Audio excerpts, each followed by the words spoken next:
ये बड़ा interesting story है। ये नोट कहां से आया? तो from where does this concept of money came? दुनिया का पहला नोट एक्सचेंज के लिए कुछ ना कुछ मैकेनिज्म चाहिए था, क्योंकि बार्टर सिस्टम जो है वो फिजिबल। देखो, तुमने सुना है स्वर्ण मुद्राएं, सुना? चांदी की मुद्रा भी सुना, तांबा और अन्य धातुओं से भी मुद्राएं, पंच धातु की मुद्राएं, मिश्र धातु की मुद्राएं, अलग अलग, ये सब तुमने सुना होगा, है ना? तो मुद्रा का जो सिद्धांत है वो ऐतिहासिक रूप से तुम जाओगे बहुत पुराना है। हाँ, हड़प्पा में भी तुमको क्वाइंस मिलते हैं, तरह तरह के ढाले हुए क्वाइंस मिलते हैं। हाँ, क्या? हाँ, स्टोन में भी। लेकिन देखो दिक्कत क्या है, जब आप स्टोन का क्वाइन बनाते हैं तो उस स्टोन का क्वाइन लेकर के कोई आपको अपना कीमती मुर्गा मुर्गी जो उसने बड़ा किया, खिला पिला के, बकरा को खिला पिला के बड़ा किया, वो बदले में मिट्टी का क्वाइन लेके आपको देगा? नहीं देगा। हाँ, तो उसके पीछे उसको वैल्यू मिलना चाहिए ना। हाँ, लेकिन वही आदमी आज कागज लेकर के क्यों दे देता है? वैल्यू कहाँ है? कैसे है कागज में वैल्यू? इसकी स्टोरी शुरू ऐसे होती है कि gold as a exchange of value और as a medium of exchange of value world over establish हुआ। बहुत सारे और दूसरे भी प्रयोग, जैसे किसी ने बताया ना मिट्टी के क्वाइन वगैरह, वो सब प्रयोग सफल नहीं हुए। सबसे दुनिया का सफलतम प्रयोग कौन सा हुआ? गोल्ड। उसके कारण क्या थे? अवेलेबिलिटी, रेयरनेस की, एकदम से जो चीज हर जगह प्रचुरता से उपलब्ध होगी उसकी मूल्य होगी। मान लो कि मिट्टी है तो मिट्टी का वो बहुत मूल्य हो सकता है, क्यों नहीं हो सकता है?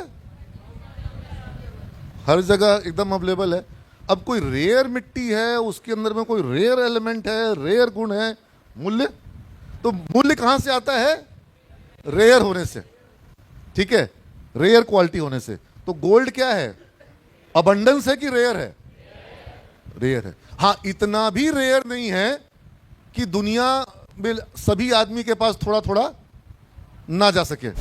इसका मतलब अबंडेंस भी नहीं है और रेयर भी है। रेयर है। रेयर मतलब कि तुम जहां चाहोगे वहां, जहां खोदोगे सोना मिल जाएगा? नहीं मिलेगा। ठीक है, लिमिटेड अवेलेबिलिटी, लिमिटेड सोना क्या है? Limited availability. स्टोरेज में सुविधा है कि नहीं है?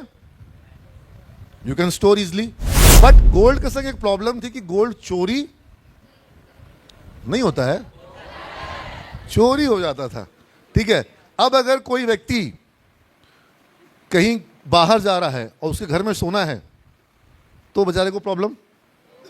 ठीक है, उसने क्या किया, उपाय उसका क्या निकला कि हर कोई तो सोना की सेफ्टी के लिए गार्ड्स और सिक्योरिटी का व्यवस्था, तो देयर इज ए ज्वेलर या जो भी गोल्डस्मिथ है, वो गोल्डस्मिथ जो है उसके पास सिक्योरिटी का अरेंजमेंट है, because he is already having a good amount of stock of gold and other precious metals. तो अब वो क्या एक काम शुरू हुआ, ऑटोमेटिकली कहीं से शुरू हुआ होगा कि please keep my gold, I am travelling for 1 month और 2 months और 3 months, I am going for some religious travel और टू माई रिलेटिव प्लेस, तो मैं आपको ये अपना 2 किलो सोना दे रहा हूँ, अपना ये 5 किलो सोना दे रहा हूँ, ये मेरा एसेट है लाइफ का, इसको आप रखो और मेरे को आप कोई रसीद दे दो कि आपके पास मैंने सोना अपना दिया है, ताकि जब मैं आऊँगा तो मैं आपसे वापस, रिसीविंग होता है ना, receiving. That receiving was the first currency note of the world जो किसी सुनार ने इश्यू किया था। समझ गए? क्योंकि वो क्या था? वो रिसीविंग था gold backed paper currency. Because what happened later on कि जब ये किसी गोल्ड वाले के यहां आपने उसका अपना गोल्ड दिया और बदले में उससे क्या लिया? कागज का रिसीट। जैसे वो आरबीआई का गवर्नर ने तुमको कागज का रिसीट जो है वो दिखा हुआ है। ठीक है, तो वो रिसीट दे करके अब उस रिसीट के दम पर क्या कोई व्यक्ति किसी दूसरे व्यक्ति से कोई सामान खरीद सकता है कि नहीं खरीद सकता है? खरीद सकता है। तो क्या शुरू हो गया कि भाई सोना लेके जाने के बजाय कि कोई छीन ले, क्या कर ले, लोग रसीद लेकर के जाने लग गए। और रसीद से काम शुरू हो गया। तो वो जो ज्वेलर है उसको ये एहसास हो जाता है कि मेरे इस कागज की क्या है, बाजार में बहुत वैल्यू है।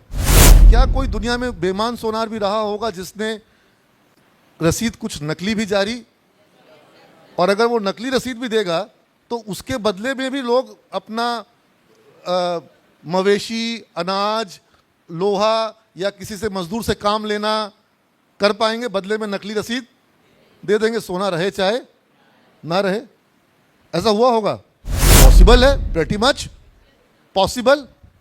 और क्या सरकार को ये नहीं लगा होगा कि अगर ये इस तरीके से कागज पे लिख देने से लोग उसको विश्वास करके उस पर काम करेंगे, तो क्यों नहीं ये काम हम ही अब, क्योंकि स्वर्ण मुद्रा के बदले में स्वर्ण मुद्रा देने में समझदारी नहीं है। समझदारी क्या था? स्वर्ण मुद्रा के बदले में पेपर देने में। तो ये स्वर्ण मुद्रा के बदले में पेपर देने का काम करने का अधिकार किसके पास रहे? ज्वेलर के पास, बैंकर के पास कि गवर्नमेंट के पास? ये ज्वेलर से मूव किया बैंकर के पास और बाद में बैंकर से मूव किया गवर्नमेंट के पास।